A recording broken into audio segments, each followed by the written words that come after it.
असदुद्दीन ओवैसी एक लंबी प्लानिंग के साथ बिहार में आगे बढ़ रहे हैं। अब ओवैसी जो रणनीति बना रहे हैं, अगर वो सफल हो गई तो ओवैसी बिहार की राजनीति के बड़े खिलाड़ी तो बन ही जाएंगे।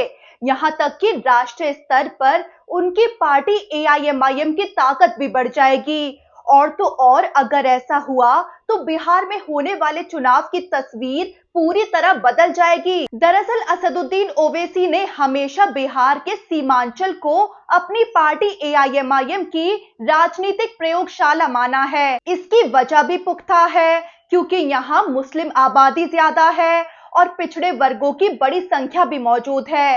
सीमांचल की कई सीटों पर एआईएमआईएम पिछले चुनाव में अच्छा प्रदर्शन भी कर चुकी है। इस बार ओवैसी की सीमांचल न्याय यात्रा ने पार्टी कार्यकर्ताओं और समर्थकों में नई ऊर्जा भरी। लेकिन अब ओवैसी अपनी पार्टी का फैलाव करना चाहते हैं और इसके लिए पार्टी ने एक बहुत बड़ा प्लान भी तैयार किया है। ये साफ निकलकर सामने आ रहा है कि एआईएमआईएम अब बिहार की राजनीति में लंबी पारी खेलने की तैयारी कर रही है। एआईएमआईएम सीमांचल के अलावा अब उन इलाकों की तलाश कर रही है जहां मुस्लिम वोट निर्णायक भूमिका निभाते हैं।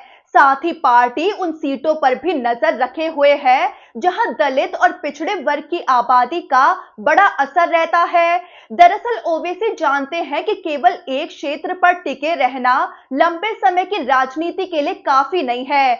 ऐसे में ओवैसी की नजर अब पूरे बिहार पर है और बिहार के ऐसे क्षेत्र पर है जहां जाति और धार्मिक समीकरण एआईएमआईएम के पक्ष में संभावनाएं दिखा रहे हैं। सीमांचल में किशनगंज, कटिहार, अररिया और पूर्णिया की मुस्लिम बहुल सीटों पर अपनी पकड़ बनाने की कोशिश करने के बाद अब ओवैसी दूसरे इलाकों में भी अपनी मौजूदगी दर्ज कराना चाहते हैं।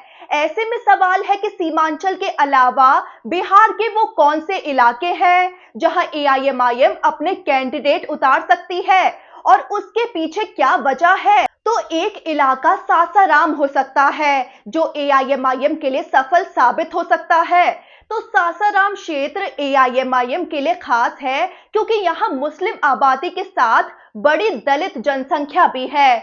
वहां परंपरागत रूप से कांग्रेस और दूसरे दलों का प्रभाव रहा है, लेकिन स्थानीय नाराजगी और समीकरण एआईएमआईएम को मौका दे सकते हैं। पूर्वी और पश्चिमी चंपारण दोनों ही एआईएमआईएम की निगाह में है। यहाँ मुस्लिम वोटों के साथ साथ प्रवासी मजदूर परिवारों का बहुत असर है।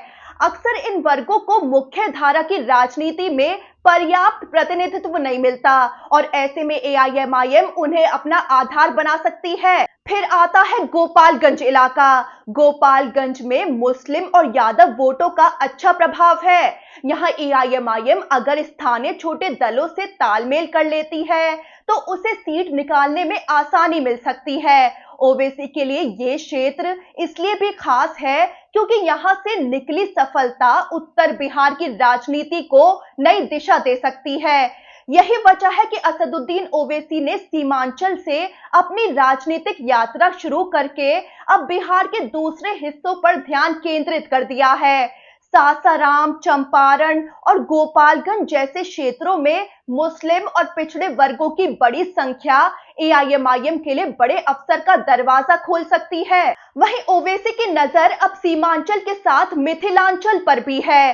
सीमांचल के 4 जिलों के साथ ही सासाराम, चंपारण और गोपालगंज के अलावा एआईएमआईएम की नजर दरभंगा, मधुबनी और पटना की कुछ शहरी सीटों पर भी है। यहाँ उच्च शिक्षा संस्थान और बड़ी मुस्लिम आबादी एआईएमआईएम को अवसर प्रदान कर सकते हैं। साथ ही शहरी इलाकों में युवा और पहली बार वोट डालने वाले वोटर्स एआईएमआईएम के लिए नई जमीन साबित हो सकते हैं। जाहिर है कि असदुद्दीन ओवैसी की रणनीति सीमांचल से आगे निकलकर पूरे बिहार में एआईएमआईएम को विकल्प के रूप में स्थापित करना है। अब अगर एआईएमआईएम का ये प्लान सफल हो गया और आने वाले चुनाव में एआईएमआईएम इन क्षेत्रों में मजबूत उपस्थिति दर्ज कर लेती है तो इससे न केवल बिहार चुनाव के नतीजों पर बड़ा असर पड़ सकता है, बल्कि ओवैसी की पार्टी एआईएमआईएम राष्ट्रीय स्तर पर भी एक बड़ी ताकत बन सकती है।